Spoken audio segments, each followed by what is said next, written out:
Hello అందరికీ నమస్తే. నేను మీ 90s అశోక్. ఈరోజు సండే కాబట్టి ఎడ్యుకేషనల్ వీడియో తెచ్చేసా ఈ వీక్కి. ఈ వీడియో మ్యాక్సిమం న్యూ పేరెంట్స్కి చాలా ఉపయోగపడచ్చు. నేను రోజులానే ఇన్స్టాగ్రామ్ స్క్రోల్ చేస్తూ వెళ్తుంటే ఈ ఒక ఇంట్రెస్టింగ్ అకౌంట్ కనిపించింది. దీంట్లో ఇది నాకు కనిపించింది అనమాట. ఒకసారి పాస్ చేసి మీరే చదువుకోండి. నేను సింపుల్గా ఒక లైన్లో చెప్పేస్తా. పిల్లల్ని ఏదైనా చేసిన ప్రతిసారి దండిస్తే వాళ్ళు నేను చేసిన తప్పేంటి, ఏం చేసుంటే బాగుండేది, మా పేరెంట్స్కి నేను ఎలా నచ్చుతాను అని ఆలోచించి కుమిలిపోతారంట. నా దృష్టిలో నేను అది నిజమే అని నమ్ముతాను. మనం పిల్లల్ని పిల్లల్లాగా ట్రీట్ చేస్తాము, అంతేగాని వాళ్ళకి తెలివి లేదని కాదు. వాళ్ళు మనకన్నా తెలివైండే వాళ్ళు. మన పేషెన్స్ని పదే పదే చెక్ చేస్తారు.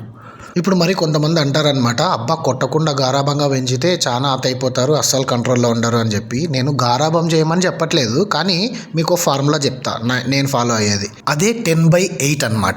మీరు ఒకసారి ఇమాజిన్ చేసుకోండి, మీరు ఒక స్కూల్లో కానీ కాలేజ్లో కానీ లేదా కొత్తగా ఆఫీస్లో జాయిన్ అయినారు. మాటి కంటే మీరేం తప్పు చేశారో చెప్పకుండా మీ బాస్ కానీ మీ టీచర్ ప్రిన్సిపల్ కానీ ఎవరో ఒకరు వచ్చి మిమ్మల్ని తిడుతుంటారు, కొడుతుంటారు. ఏం తప్పు చేశారో మీకు ఆలోచించే ఛాన్స్ కూడా దొరకదు.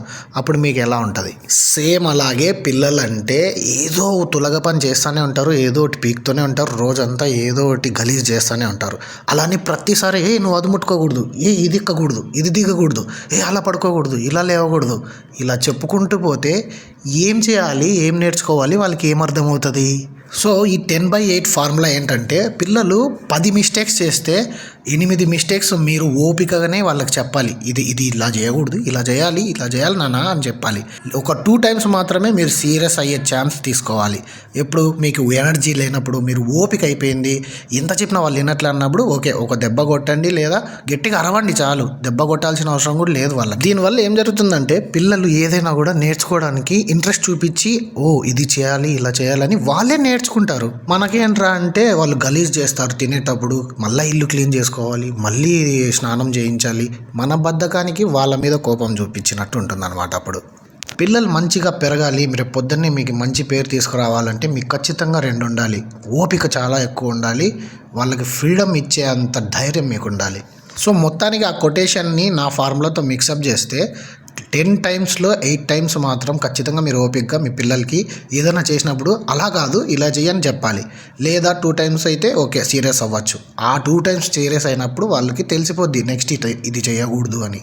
లేదు మాకు ఇవన్నీ పాటించడానికి టైం లేదు, మాకు అంత ఓపికలు లేవు అంటే పిల్లల్ని కానీ వేస్టే. ఇంకా అలా కాకుండా నేను చెప్పినట్టు ఒక 2-3 ఇయర్స్ ఓపికగా ఉండి పిల్లల్ని ఇలా మంచిగా చూసుకున్నామంటే రేపు పొద్దున్నే వాళ్ళు చాలా బ్రైట్గా తయారవుతారు. మీరు స్పోర్ట్స్లోకి పంపించినా, చదువుకోమని చెప్పినా ఏదైనా కూడా మాట బాగా వింటారు, డిసిప్లిన్ కూడా బాగా పెరుగుతుంది అని నేను నమ్ముతున్నాను. సో మీకు నచ్చితే మీరు ఈ ఫార్ములా కంటిన్యూ చేయండి.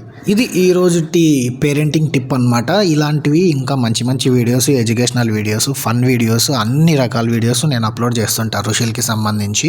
కాబట్టి ఛానల్ని ఖచ్చితంగా సబ్స్క్రైబ్ చేసుకోండి. ఇంకో 10 మందికి ఛానల్ని షేర్ చేయండి. వాళ్ళకు కూడా ఎడ్యుకేషనల్గా యూజ్ అవ్వచ్చు అండ్ ఫన్గా కూడా ఉంటుందన్నమాట. రుషిల్గా అంత లైఫ్ అనేది బిందాస్ ఉంటుంది.